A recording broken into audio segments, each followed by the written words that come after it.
Hi, and welcome to LinkedIn Secrets of Elite Tech Sales Professionals. This is Kurt Shaver with the Sales Foundry, and I'm happy to be presenting this webinar on behalf of Beth's Recruiting, a leading technology sales recruiting firm. So let's go ahead and get started. We're going to be talking today about a few aspects of LinkedIn. First is we're going to make sure we want to cover how to get new prospects. That's really the key element of this webinar. We're also going to talk about how to grow your professional connections as one of the prerequisites to finding more prospects, and also ways that you can stand out as the go-to expert. Now, why do you want to be on LinkedIn in the first place, particularly as a technology sales professional? Well, that's because there are a lot of people on that, and there's a lot of those people are your ideal prospects, partners, or even suppliers. Did you know that LinkedIn has the highest average income, the highest education level, and the highest corporate decision-making power of any social media site? So that's exactly why you want to be on there as a tech sales professional. IT is the number one industry represented on LinkedIn. So not only can you find people that could get you introduced for those prospects, but there's also a lot of people out there that just might be looking for someone with your skills, background, products, or services. So that's why you want to be playing in the LinkedIn marketplace. So here's just some numbers to share with you. Again, IT and technology folks and engineers were really the first people to jump on the LinkedIn bandwagon when it started out. So consequently, almost 10 million of those 120 million are engineering and IT people. Again, IT is the top industry represented. But one of the interesting things was while it started out to really be something that lower level people used in the organization, over the last year, the trend has shifted towards the higher levels in the organization, such that now there's almost 3 million CXOs that are listed on LinkedIn. So if you're selling large enterprise deals and you need to get up into the C-suite, LinkedIn is a great way to do it. Even if we take a specific and very narrow area of information technology like network security, there's still 18,000 people on LinkedIn with network security backgrounds in there. So again, a great place to go looking for new prospects. So everybody wants to find people, but there's a couple of pillars that we need to do first. The first pillar is you want to make sure that you've grown out a strong network of professional connections, because that's what's really going to end up getting you personal referrals and change the game from cold calling into these places to getting personal referrals. And then because LinkedIn is going to be the system that everybody's kind of using for references, those prospects, partners, and suppliers are going to come look at your profile. So you want to make sure that you are represented professionally and you've got your professional persona as you want to be represented to your marketplace. So we're going to start out actually by looking at a professional profile. So this is my profile, and I just want to point out some of the elements. First is you want to have a good business photo, right? When I say a business photo, again, this is how you want to be represented to the market. It's not that Facebook photo or a photograph of you winning the tequila drinking contest down in Cabo, unless you happen to be Sammy Hagar and selling tequila is your business, right? So you want to have a professional photo, and I use the guideline triple F. That's not triple X, it's triple F. FFF stands for fill the frame with face. It's a tiny little square on your LinkedIn profile, so make sure you fill that up from top to bottom with your face so it's easy for people to recognize you. The next thing you want to have on there is an attention-getting headline, just like the headline in a newspaper, right? You want that to pack some punch and grab people's attention. So you can see I've written mine there in the style. First off, realize you have 120 characters. Most people just put their business title in there, account rep, senior manager, something like that. You want to put some more in there, take advantage of those 120 characters and use something that's going to grab people's attention.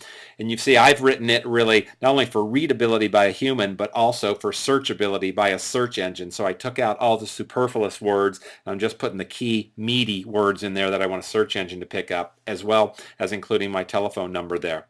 Recommendations are a really important point for anybody in sales or business development. That's going to help you instantly establish credibility from somebody that doesn't know you. And so recommendations are an important part of your profile. And then the last thing here, kind of an advanced thing that a lot of people don't take advantage of, is down in the section where you can list websites, you can actually list 3 of them. So certainly want to use all that you have. But the other thing is you can go in and custom what the headings look like, not just write in the URLs, but whatever the headings for those URLs are, you can custom write them. So you can see, instead of things like my company website or my blog, I've written things like Kurt the Movie, which is a Gold Mill narrated introduction, sales and LinkedIn training, or free newsletter. So take advantage of that where you get a chance. So photos are so important. I wanted to make a little point here. Here's a couple of good examples, right? Professional looking, filled the frame with face. That's great. Here's a couple that aren't so good. I mean, the one with the fella in the sunglasses, first off, sunglasses, that's not too bad. It's kind of a grainy picture. There's somebody in the back of him, that's kind of distracting as well. So that's not a great picture. The woman, although a professional shot, she's sitting there, looks like at her desk with the computer on it. Again, she's violating the triple F rule. Her face is actually so small that we can't really get a bead on what she looks like. So that's not a great one. The other component that I'm going to touch on here is when you look at the elements you're putting in your profile, one of the most important ones, and the ones where you get the most real estate to write things, is in the summary. You write not a lot of limitations there. And so again, you want to be thinking of this like your own website and stuff that with the keywords that somebody may be searching on you for. So if I contrast the person on the left who's a business equipment salesperson with the person on the right who's also a business equipment salesperson, you can see that if I came in and was searching for somebody that had experience with copiers and printers or scanners or document management systems or even a particular type of software, Page Logic, the person on the left shows up in the search engine, the person on the right does not show up. So they don't even get invited to the party. That's the point of seeding it like a search engine. Now here's another example I want to give you, and this is kind of an advanced tip. So this is just a situation.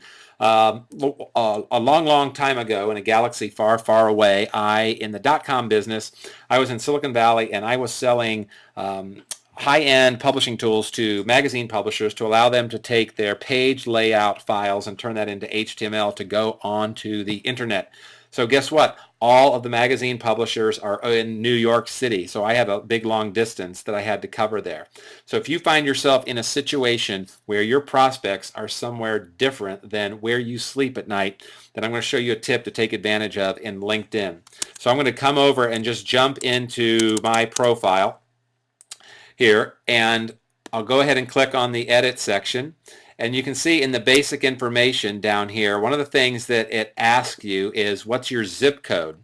Now, my zip code doesn't actually happen to be in Silicon Valley, but I've put a Silicon Valley zip code in there because when people come in and search, and Silicon Valley is my one of my primary prospecting areas, when people come in and search for you and they put in certain criteria, a lot of times they're going to include a geographic radius. It might be 10 miles or 25 miles or 50 miles.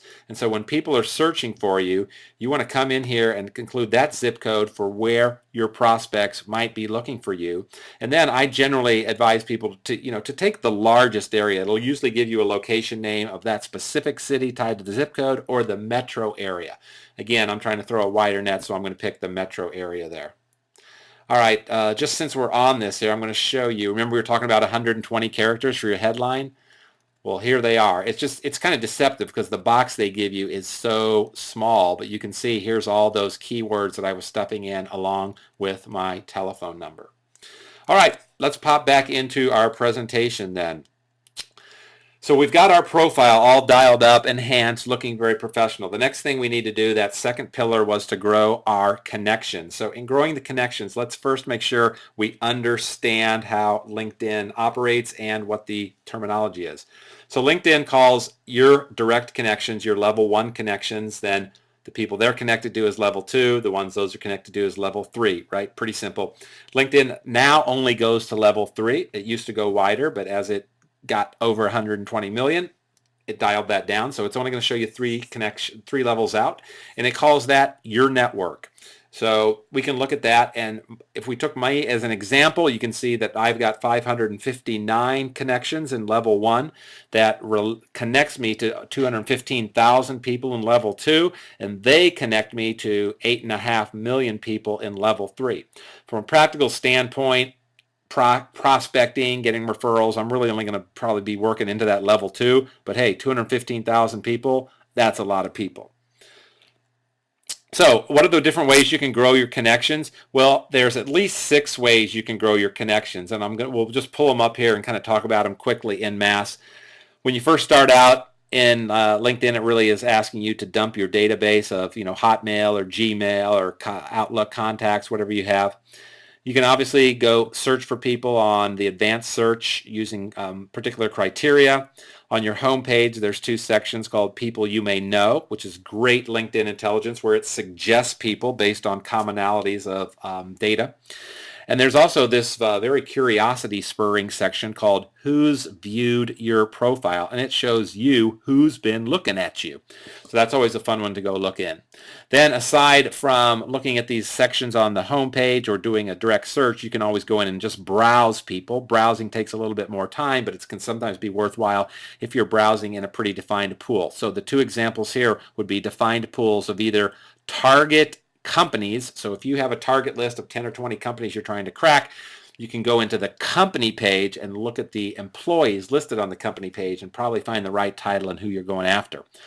Likewise, taking a group where your prospects are going to join, you can go in there, join the group, and also scroll down and look through the members. So that's another great way to add connections and build up your prospect pool. All right, now we've mentioned groups. Let's talk a little bit more about groups. Groups are a very important point where we have subsets of people brought together by some common interest or commonality of a company or an association or something like that. So here's an example of some of the groups that I'm in. So I'm a sales trainer, right? So one of the points I want to make to you guys is as you join groups, and I recommend that any salesperson be in at least 10 groups. 35 is probably a little bit heavy because I kind of live and breathe on LinkedIn, but you can have up to 50 groups. But the thing to remember here is that there's kind of 2 types of groups. One groups are going to be primarily your prospects, and some other groups are going to be primarily your peers. So peer groups are great for sharing knowledge back and forth, but you're probably not going to get any direct business out of that. Prospects are where you're going to find the direct business. So you want a nice mix in your groups of peer and prospect groups. Now, once you've got your connection set up, you're in some groups, you've got a profile all dressed up and ready to go, then you're going to start to get into the social media aspect of LinkedIn. Now, I like to use an alternate definition for social media, and it's just a translation of those words, right? Another word for social is think of people. Another word for media is think of publish. So the idea here with social media is that we are all as individuals, we are all publishers now. Publishing is no longer the domain of just the Wall Street Journal or CBS News or Time Magazine or any of these big monolithic corporations. Each individual now, because of the tools of Web 2.0, we're all publishers. And so LinkedIn gives you a great opportunity to showcase your expertise in your area of specialty by these various elements. There's updates and comments, questions and answers, discussions and promotions, which are particular to groups. And there's also events. The events is a little different than these other ones because you do have to download an application, but you can post events as a great way to broadcast and promote those things in LinkedIn. So here's just one example. This is the questions and answers section of LinkedIn. And I just typed in, 4 keywords there to try and make it fairly specific. I put in Amazon Cloud Computing Security. You can see in the ring right there. And even with something, fairly narrow by that 4-word search term, you can see that I still came up with 275 questions on LinkedIn about that. And if we go over and look at them in particular, we can see that the first one, what exactly is cloud computing, had 31 answers. What's the future of cloud computing? Had 11 answers. What are your thoughts on cloud security? 22, etc. So again, an opportunity for you to jump in, weigh in, add your expertise, showcase yourself, and get noticed by people. All right, that's the publish piece of it. Now let's talk about what we all came here for. How do we find, Kurt, how do we find new customers? All right, let's take an example. 120 million people in LinkedIn. Big circle represents the whole universe of LinkedIn, okay? So let's say we're going to come search for a security engineer. So we type in that keyword, we find out there's 118,000 of them worldwide. Well, we've got a particular territory. So let's just say our territory is a 10-mile radius, and we put in that zip code, and we find out there's 277 of them in that area. Now, at this point, I always stop and say, hey, gang, there's nothing unique about that list of 277. You could give that same search criteria to any list broker, Hoover's, Dun& Bradstreet, Info USA, anybody. They'd spit you out these names, but you're going to have to cold call them. We don't want to do that. We're more sophisticated. LinkedIn gives us a lot more leverage than that. So we're going to put one more filter in, and that is I just want to see the people in my second level, which means I just want to see the people that I could get a personal referral to from my first level. So when I put that last filter in, and way less time than it takes me to explain those 4 circles, I just drilled from 120 million people down to the 27 people that exactly match the profile of my ideal target customer that I can get a personal referral to. Man, that is sales gold. So that's the value of LinkedIn. So once you've done that, I want to really encourage people, you want to save your search, right? If you save the search, you get 2 benefits out of it. So here's an example of some searches that I've saved. You can see VPs of sales, different radius, different zip codes set up. But it's not just that it's going to save you the 5 minutes from going back in and creating the search criteria. The real value of saving search on LinkedIn is you basically get a personal assistant that's going to continuously, 24 hours a day, 7 days a week, 365 days a year is going to be bird dogging for you, looking for new people that fit your criteria. And when it does, it's going to email you that list. So you don't even have to be doing anything. You can wake up in the morning, you're going to get a list that says, hey, guess what? 244 new results over the last week have popped in this radius for sales executives, right? And it's basically just a lead list that appears to you, boom, magic out of the air. So save those profiles and set up your email alerts appropriately. That's a great tool. So we found the people, we've got them coming into our funnel.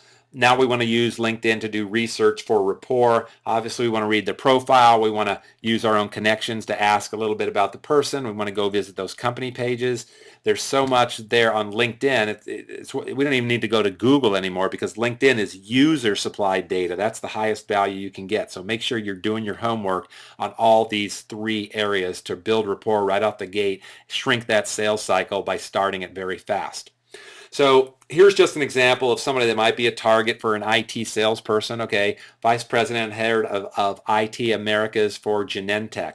The reason I really brought up this profile is I want to show you, again, one of the little advanced things that I didn't even realize LinkedIn had until I'd been using it for years.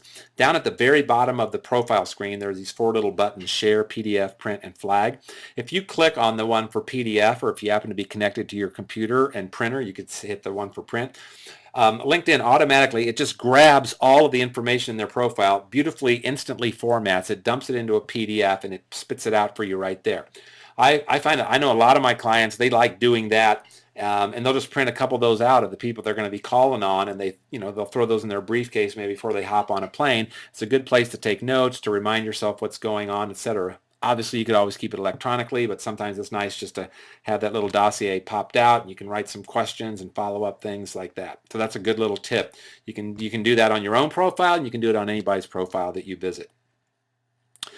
Next thing I'm going to show is this is really new, gang. This is hot off the press. LinkedIn for Salesforce was announced at last month's Dreamforce conference in San Francisco.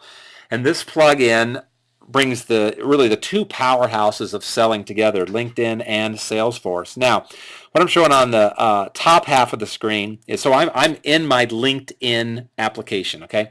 On the top half of the screen, I've cut a window there that shows me that individual contact's LinkedIn information, so I don't have to go toggle tab out, enter in the information, so it's definitely a convenience.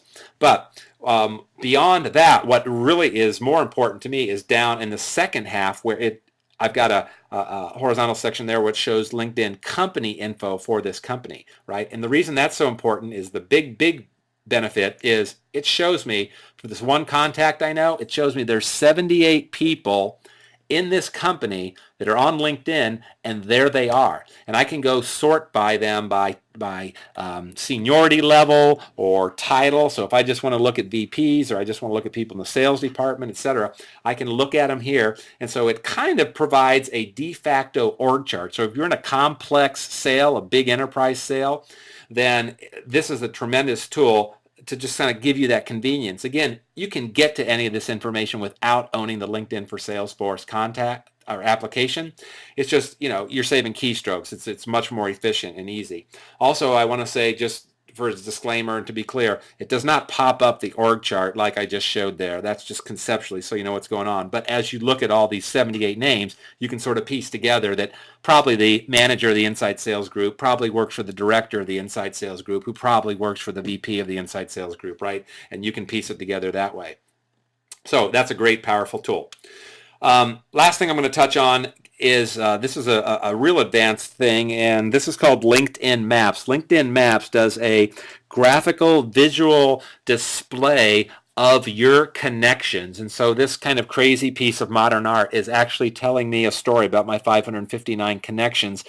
And what it's telling me is, as I look at these circles, there's certain groups where I'm particularly strong and certain groups where I'm particularly weak. And so this gives me real direction. It's intelligence, it's data visualization that gives me intelligence about where I want to put my efforts in growing my network for the maximum productivity. So you can do that for free. You can Google LinkedIn Maps, or you can type maps into the search field when you're in LinkedIn. Either way, it'll take you to the field. You just point your LinkedIn profile to it. You got to grant it. This is a LinkedIn application, but you do have to grant it access through your email and password, and it'll map this out for you. It's also a great way to trend it over time. So if you snapshot it right now and you look at it in 6 months, you'll be able to visualize what kind of progress that you made. So these are the things that we touched on. We touched on all these elements on the left-hand side, kind of quickly running through this webinar. Things we didn't touch on that I usually cover in some of my various training programs are there on the right-hand side. A lot of cool stuff, personal settings so you don't get buried in email. How do we add video to our profile? What are some of the mobile applications, etc. So a lot of different things in there. If you want to know more, I am offering anybody that's listening to this 2 things free: a LinkedIn checklist that lets you kind of go down the hierarchy of sophistication and check off as you get ever more enhanced and LinkedIn. I'll offer that to you, and if you're listening to the webinar, just send me an email, kurt@thesalesfoundry.com. You'll see the email in a minute. And also an opportunity to sign up for my newsletter that contains sales tips, training calendar for live events, webinars, etc., and discounts and things like that. So all that stuff is available. And also, I'm offering coaching. I do coaching every month. I do a 4-week coaching session. It's 1 hour a week to give you just kind of like bite-sized knowledge, but it takes you through the key elements of building a killer profile. And we also talk about connections in webinar 1. Then session 9 is really about advanced search techniques. So we're going to go through those, and it's a webinar, so you get to go hands-on. You're going to watch me a little bit, and then you're going to go into a separate browser tab and actually jump onto your LinkedIn, and you're going to do it. So the end result is, after a month, you're going to be a LinkedIn master. Webinar 3 is we help you with some of the fancy applications so you can really dress up your profile and adjust the settings so your inbox doesn't get buried. And then the last event is we're going to help you learn how to effectively write for the various LinkedIn situations. Did you know that there's actually 10 different writing situations in LinkedIn, and each one requires a little different skill set and discipline? So that's some of the things that we're doing. I normally, for that month seminar, I usually charge $97, but for this one, I'm going to offer $57 if you want to join up for that.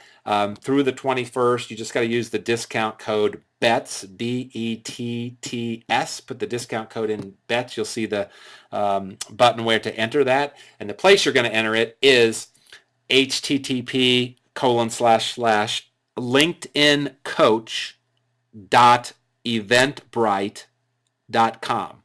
I'll say it one more time, then I'll spell it. http://linkedincoach.eventbrite.com. And Eventbrite is the online ticket registration site that's spelled EVENTBRITE.